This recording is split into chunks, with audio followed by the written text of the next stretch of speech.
Hello everyone. Today I am going to discuss one more numerical of deep foundation. इस question में हमें ultimate load capacity of soil निकालनी है and इस case में जो हमारी सॉइल है that is clay and last case में जो हमारी सॉइल थी वो सैंड सॉइल थी. सो पहले थोड़ी सी थ्योरी देख लेते हैं रिगार्डिंग पाइल्स इन क्ले. जब पाइल्स क्ले में होती हैं उस टाइम जो हमारी लोड कैपेसिटी होती है वो क्या होती है. लाइक सैंड सॉइल, इसमें भी जो क्यू यू होता है अल्टीमेट लोड कैपेसिटी, वो दो पार्ट्स में डिवाइड कर देते हैं हम इसको Q U P plus Q F में. जो क्यू यू पी होता है that is point load and Q F होता है that is friction load. And Q U P and Q F को फर्दर हम डिवाइड करते हैं. क्यू यू पी का जो फॉर्मूला होता है वो क्या होता है, इसको हम small Q you P and A B में कन्वर्ट करते हैं एंड क्यू एफ को small Q F and A F में कन्वर्ट करते हैं, जैसे कि हमने लास्ट क्वेश्चन में किया था. इन सारे टर्म्स के बारे में हम लास्ट क्वेश्चन में देख चुके हैं. जैसे ए वी होता है वो cross section area at base होता है. ए एफ जो होता है वो क्रॉस सेक्शन एरिया पाइल का जो होता है वो ये वाला ये सरफेस एरिया, ये क्रॉस सेक्शन एरिया होता है A B and A F ये सरफेस एरिया होता है. हमने लास्ट क्वेश्चन में देखा था स्मॉल क्यू यू पी का फॉर्मूला ये होता है, बट जब डीप फाउंडेशन होती है तो ये जीरो हो जाता है. एंड नाउ इस बार जो हमारी सॉइल है वो क्ले है तो हमारा ये टर्म भी जीरो हो जाएगा, यानी क्यू यू पी वो सी एन सी के ही इक्वल होगा.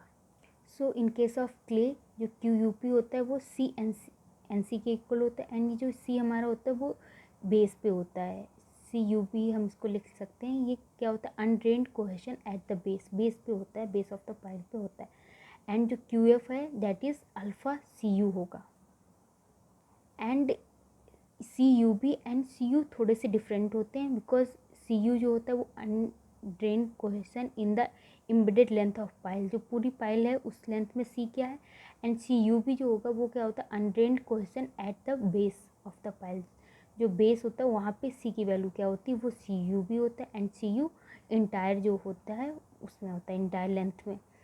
एंड जो अल्फ़ा है that is adhesion factor. And N C we know, N C जो होगा वो उसकी वैल्यू यहाँ पे 9 लेंगे as per Skempton for deep foundation. Skempton ने हमें डीप फाउंडेशन के केस में बताया है कि एन सी की वैल्यू हम 9 लेंगे. एंड अगर अल्फ़ा की वैल्यू हमें नहीं दे रखी है तो अल्फ़ा की वैल्यू लूज क्ले के केस में 1 होती है and in case of stiff clay it is 0.3. सो हमने देख लिया है कि क्ले के केस में Q U P and Q F कैसे निकालते हैं. बाकी A V and A F same होता है जो कि सैंड सॉइल के केस में था. Now let's comes to our question. Our question is for 450 mm side square section concrete pile 15 metre long is driven in a deep deposit of uniform clay.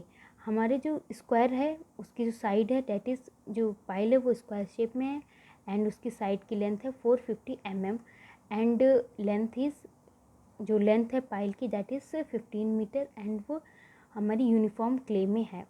The laboratory unconfined compressive test on undisturbed sample indicate an average value of q u जो है that is 75 kilonewton per metre square.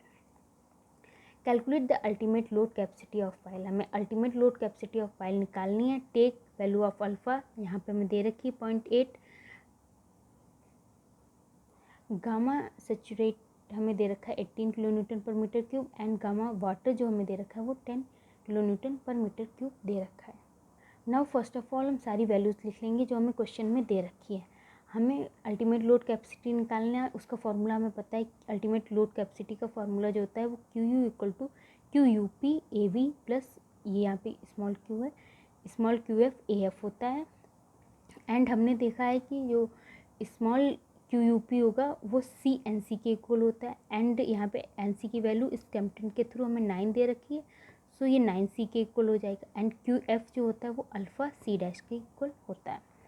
सो अब हमें क्या निकालना है, यहाँ पे हमें सी की वैल्यू निकालनी है एंड सी डैश की वैल्यू निकालनी है and A B and A F की वैल्यू निकालनी है. तो सी की वैल्यू के लिए हम क्या करेंगे, हमें जो अनकन्फाइंड कंप्रेसिव स्ट्रेंथ 75 दे रखी है उससे निकालेंगे. हमें पता है c equal to Q u by 2 होता है.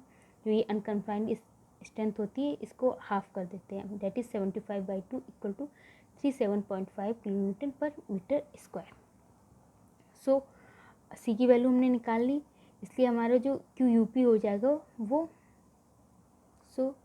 Q U P equal to N C, हमने सी की वैल्यू निकाल ली है, सो 37.5 पुट कर देंगे, we get q you p की value equal to 337.5 kilo newton per metre square. Now q f क्या होता है, अल्फ़ा सी डैश होता है, यहाँ पे जो सी डैश होता है वो एवरेज होता है, बट यहाँ पे यूनिफॉर्म ये दे रखी है, इसलिए सी डैश टोटल जो सी होगा वो सेम रहेगा, इसलिए सी डैश हम इक्वल टू सी ले सकते हैं।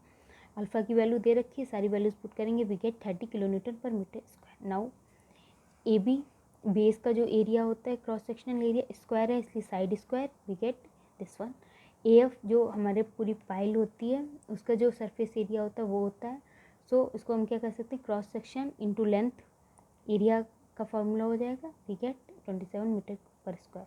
सारी वैल्यूज़ को जो हमारा ये क्यू यू है इसमें पुट कर देंगे, we get 878.3437 kilo newton. Here value of C at base is not given, जो हमारी ये सी डैश होता है वो बेस पे वैल्यू होती है, वो गिवन नहीं है, इसलिए हमने c dash mean c average को इक्वल टू सी ले लिया है। इस क्वेश्चन में हमसे ultimate load capacity of pile पूछा था, सो हमने निकाल ली, that is equal to 878.3437 kilo newton. Thank you.